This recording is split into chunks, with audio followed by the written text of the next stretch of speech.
패치카, 그 물건을 가져와.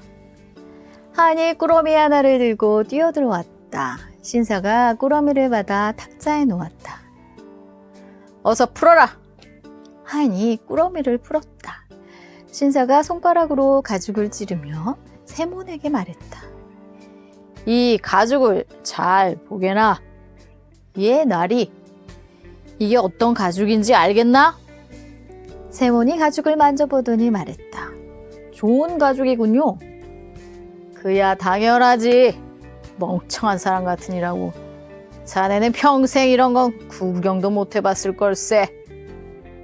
독일산이지. 20루블이나 주고 산 거라네. 세몬은 잔뜩 겁에 질렸다.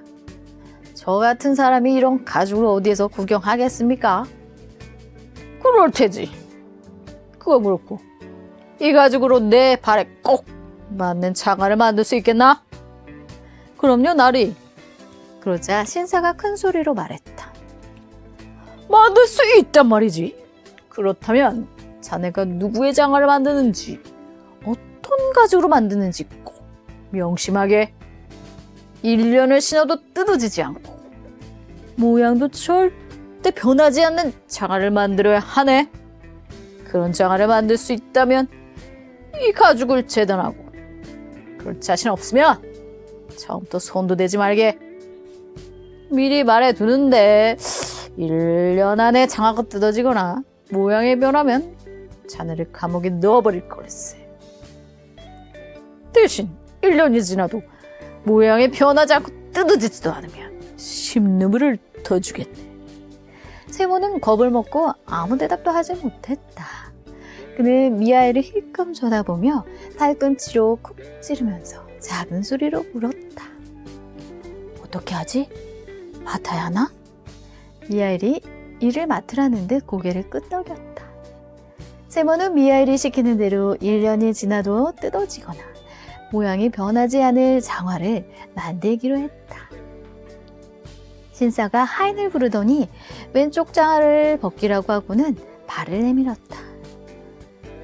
치수를 재거라. 세몬은 종이를 10베르시오크 정도 길이로 잘라 붙여 매끈하게 펴고는 무릎을 꿇고 앉았다. 그리고 신사의 양말을 더럽히지 않도록 손을 앞치마에 꼼꼼히 닦고서 치수를 쟀다. 먼저 발바닥과 발등의 높이를 잰 다음 종아리를 재려고 하는데 종이자의 양끝이 닿지 않았다. 신사의 종아리가 통나무만큼이나 굵었기 때문이다. 이봐, 종아리가 끼지 않도록 하란 말이야. 세몬은 종이를 더 이어붙여 치수를 쟀다. 신사는 양말 속에 발가락을 꼼지락거리며 집안을 둘러보다가 미하엘이 눈에 띄자 물었다. 저자는 누구인가? 저희 가게 직봉입니다. 이 사람이 나리의 장화를 만들 겁니다. 신사가 미하엘에게 말했다. 꼭 기억해두게. 1년을 신어도 끄떡없게 만들어야 하네. 세몬도 미하엘을 돌아보았다. 그런데 미하엘은 신사는 쳐다보지도 않고 마치 누가 이기라도 한 듯 신사의 뒤쪽 구석만 빤히 바라보았다. 그렇게 한참을 있더니 갑자기 얼굴을 환히 밝히며 빙긋 미소를 지었다. 신사가 윽박지르듯 말했다. 바보처럼 왜 희죽거리는 거냐? 기한 내에 만들 생각이나 할 것이지.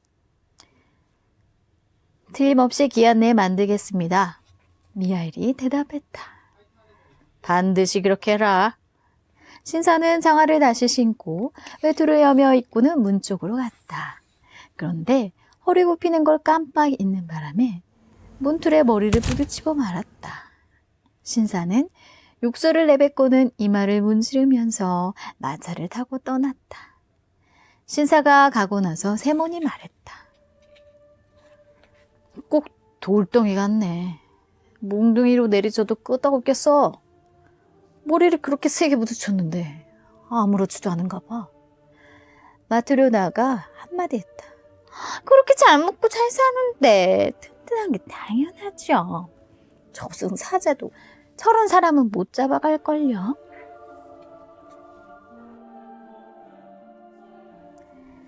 세몬이 미하일에게 말했다. 일을 맡긴 했지만 까딱 잘못하면 큰 낭패를 볼 수 있어. 가죽은 비싼데다 날이 성질이 불같은 일 말이야. 절대 실수하면 안 돼. 그래서 말인데 자네가 나보다 눈썰미가 정확하고 손도 빠르니 이 치수대로 재단을 하게나. 그러면 내가 가죽을 꿰매겠네. 미하일은 세몬이 시키는 대로 작업대에 가죽을 펴고 반으로 접은 뒤 칼로 재단하기 시작했다. 마트료나가 미하일 옆으로 와서 재단하는 모습을 보다가 깜짝 놀랐다. 그동안 장화 만드는 걸 많이 봤기 때문에 방법을 훤히 안다고 생각했는데 미하일은 장화 모양과 다르게 가죽을 둥글게 잘랐던 것이다. 마트료나는 한마디 하려다 그만두었다. 나리 장화를 만드는 거니까 내가 모르는 뭔가가 있겠지. 아무려면 미하일이 나보다 더 잘할 테니 아무 소리 하지 말자. 가죽 재단을 끝낸 미하일이 가죽을 깃기 시작했는데 장화를 만들 때는 실을 두 가닥으로 겹쳐 기워야 하는데 슬리퍼를 만들 때처럼 한 가닥으로 기웠다. 마트료나는 그것도 이상했지만 역시 아무 말도 하지 않았다. 미하일은 점심때가 되도록 쉬지도 않고 열심히 가죽을 꿰맸다. 세몬이 자리에서 일어나 미하일 쪽을 보았다. 그런데 신사의 가죽으로 슬리퍼를 만들어 놓은 것이 아닌가? 세몬은 앞이 캄캄해져 탄식을 내뱉었다. 아, 어쩌지. 지난 1년 동안 단 한 번도 실수한 적이 없던 미하일이 이런 끔찍한 실수를 하다니. 나리는 굽이 있는 장화를 주문했는데 납작한 슬리퍼를 만드느라 가죽을 다 버려먹었어. 나리에게는 뭐라고 변명을 해야 하지. 이런 가죽은 구할 수도 없는데. 세몬이 미하일에게 물었다. 자네 도대체 무슨 짓을 한 건가? 자네 때문에 난 이제 죽은 목숨이야. 나리가 주문한 것은 장화인데 도대체 뭘 만들어 놓은 건가? 세몬이 뭐라고 더 다그치려는데 문고리가 덜컹거리는 소리가 들렸다. 누군가 문을 두드렸다. 세몬과 미하일이 창문으로 내다보니 어떤 사람이 타고 온 말을 붙들어 메고 있었다. 문을 열자 좀 전에 신사를 따라왔던 하인이 들어왔다. 안녕하세요? 어서 오세요. 그런데 무슨 일로 온 건가요? 아까 주문한 장화 때문에 많이 심부름 왔습니다. 장화 때문에요? 네, 그래요. 이제 장화가 필요 없게 됐습니다. 나리가 돌아가셨거든요. 뭐라고? 이곳에서 나와 집으로 가는 도중에 마차 안에서 돌아가셨습니다. 집에 도착해 나리를 내려드리려고 마차 문을 열었더니 짐짝처럼 의자에서 굴러 떨어지셨어요. 이미 숨을 거두셨죠. 온몸이 뻣뻣하게 굳어서 간신히 마차에서 끌어내렸어요.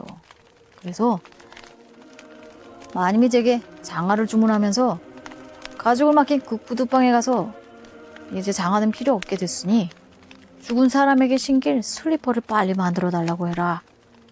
슬리퍼를 다 만들 때까지 기다렸다가 가지고 와야 한다고 분부를 내리셨습니다. 그래서 제가 이렇게 온 겁니다. 그러자 미하일이 남은 가죽을 집어 들어 둘둘 말았다. 그리고 만들어 놓은 슬리퍼를 집어 탁탁 털고 나서 앞치마로 닦더니 가죽 뭉치와 함께 하인에게 건넸다. 하인이 그걸 받아들고 말했다. 그럼 안녕히 계세요. 전 이만 갑니다.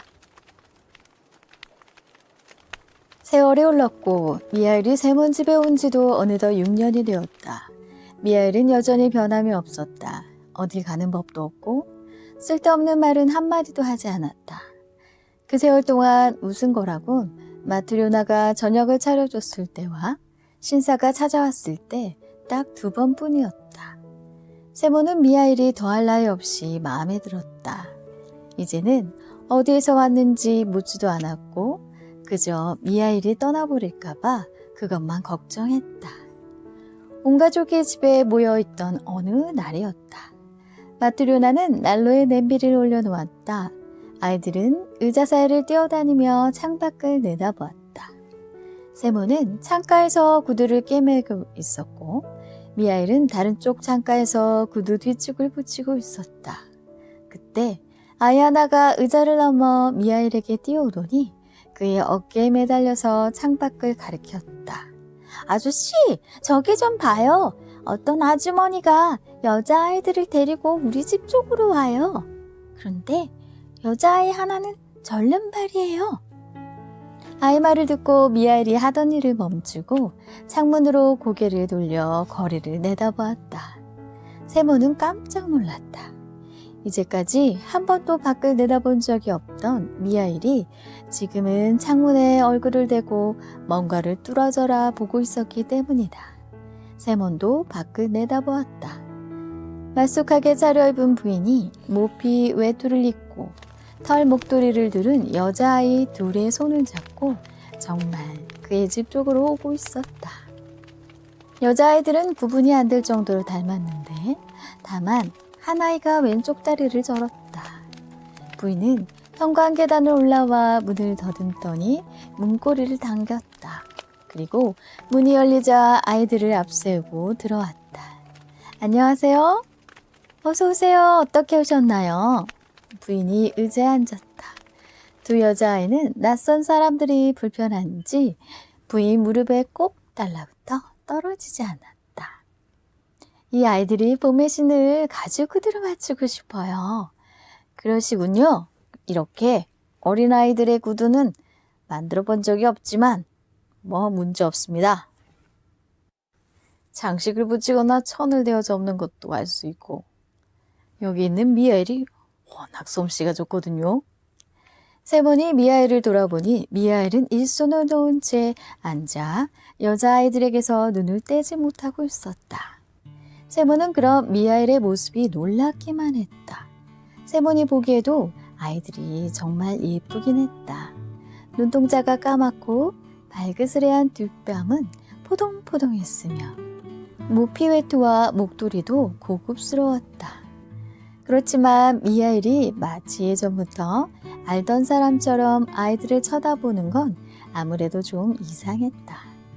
세모는 의아하면서도 부인과 가격을 흥정했다. 값을 정하고 나서는 치수 잴 준비를 했다. 부인이 절름발이 아이를 무릎에 앉히고 말했다. 이 아이 발에 맞춰 두 사람 치수를 재주세요. 불편한 발을 재서 한 짝을 만들고 성한 발 치수로 세 짝을 만들어주세요. 둘이 쌍둥이라 발 치수도 똑같답니다. 세모는 치수를 재고 나서 절름발이 아이를 가리키며 물었다. 이 아이는 어쩌다 이렇게 됐나요? 정말 예쁜 아이인데 말이에요. 태어날 때부터 이랬나요? 아니에요. 제 엄마에게 다리를 짓눌렸어요. 그때 마트료나가 끼어들었다. 이 부인은 누구인지, 아이들 엄마는 누구인지 궁금해서 그냥 있을 수가 없었다. 그럼 부인은 이 아이들 엄마가 아닌가요? 그래요. 난 아이들 엄마도 친척도 아니에요. 피 한 방울 안 섞인 남이지만 제 딸로 삼아 키우고 있어요. 친자식도 아닌데 아이들을 정말 예뻐하시네요. 어떻게 예뻐하지 않을 수 있겠어요. 두 아이 모두 내 젖을 먹여 키웠는걸요. 나도 아이가 하나 있었지만 하나님이 데려가셨죠. 그 아이는 그렇게 가엾다는 생각이 들지 않는데 이 아이들은 정말 가여워요. 그럼 아이들 엄마는 대체 누군가요? 부인이 그간의 얘기를 들려주었다. 6년 전 이 아이들은 며칠 사이에 부모를 차례로 잃었어요. 아버지는 화요일에, 엄마는 금요일에 세상을 떠났거든요. 아버지는 아이들이 태어나기 사흘 전에 세상을 떠났고 엄마는 아이들이 태어나던 날 눈을 감았죠.